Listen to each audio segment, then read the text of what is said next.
Another one of those leadership skill sets I think is often overlooked and rarely ever talked about is the ability to ask the right questions. It's something that has come very, very natural to me. Again, you've heard me talk about the curious aspect of me even as a child through my career, and being able to challenge the status quo and ask questions and push back and even push the envelope forward a little bit. It's kind of innate for me.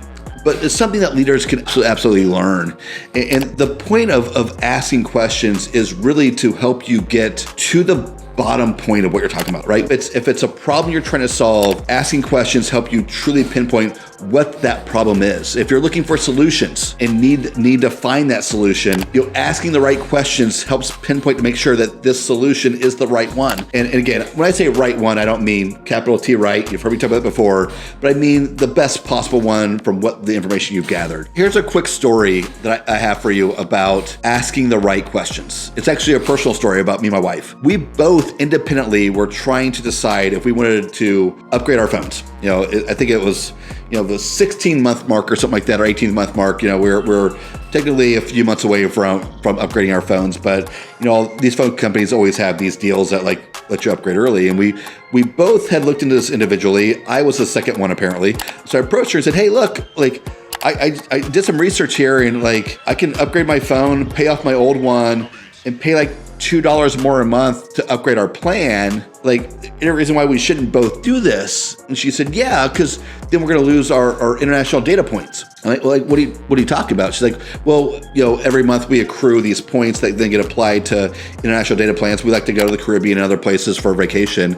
And so this actually was a fairly important aspect for us." I was like, "That's not what I gather by looking at the data and talking to people and looking at the features." She goes, "Well, I called Verizon and asked. I said, 'Hey, look, it looks like this would be a good deal for us to upgrade our phones and upgrade the plan. But what happens to these international data points, or these credits? I think they're called credits, international data credits. When we switch, do they go away?'"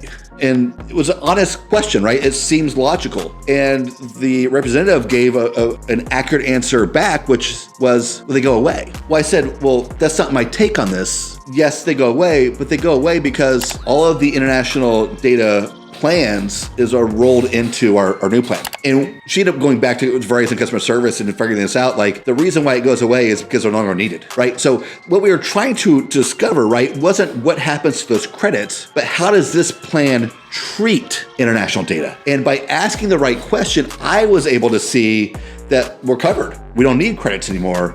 Where she asked a different question and got a different answer. So that's why it's vitally, vitally important to truly think about what it is we're trying to understand. Get to the base level of what we need to know and ask the right questions to get that information so we can truly make the best decision and not, again, with the data story, make a decision on false information. Again, it was true, but it didn't go to the heart of what we wanted to do and find out. Now, in order to ask the right questions, you absolutely need to have some base knowledge, right? Like we weren't coming into this blind with the phone story, the data story. We knew roughly what we wanted. We knew what the plan said, but we need to know the nuances. The same thing happens in business, right? To truly ask the right questions, you got to do some research on your own, right? You got to know what the features are. You got to know this and that. And I see this time and time again with HRS platforms, payroll platforms. I was working as a fractional COO, kind of more as a troubleshooter, problem solver type role for this organization. They had someone there that was raising up in the organization to be the full-time COO. And without consulting me, they paid for a new payroll platform. It's okay, their prerogative, no hard feelings at all. But I started, I was like, "Hey, before you sign the dotted line, can I look into this a little bit more? I'm not familiar with this one. Let me do some due diligence." "Nope, done deal. Just want your help launching it." I said, "Okay." What I quickly learned was there were so many features that were missing from this. They were focused on one aspect: cost. And was it a reputable software? It's legitimate, right? It's not a mom and pop shop. It actually recently got acquired. But the CEO did not know enough questions to ask, how it integrates with your accounting. How does the benefits in payroll integrate? What kind of benefit companies does it work with? Do we use your broker or use our broker? All of these pieces that really, really make a difference. And we launched this and immediately payrolls got missed because it wasn't automatic and we weren't used to doing a non-automatic payroll. The 401k launch was horrendous. Quite frankly, the employees, the customer service of the payroll company didn't truly understand 401ks themselves and misguided this individual in the direction to go. So you really do have to have some information of the topic to truly ask the right questions. And when you don't know all the answers or have a decent amount of intel, like you do have to dare to look stupid. Like there's no way around it. If you want to get to the most granular aspect of a problem, of a feature, of a solution, of a software, whatever it is, you got to dare to look dumb.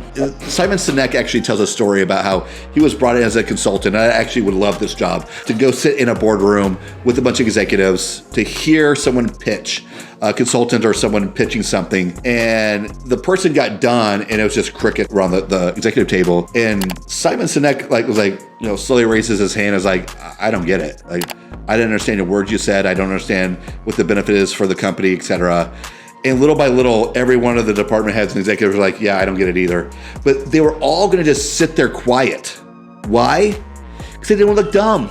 They didn't want to be the one who didn't understand it. So when you are a leader, there are times you absolutely have to look dumb, or have to be willing to look dumb to help solve the problem, to give the solutions. You gotta be able to vet things in a very productive way, and sometimes the way to do it is like, I don't understand.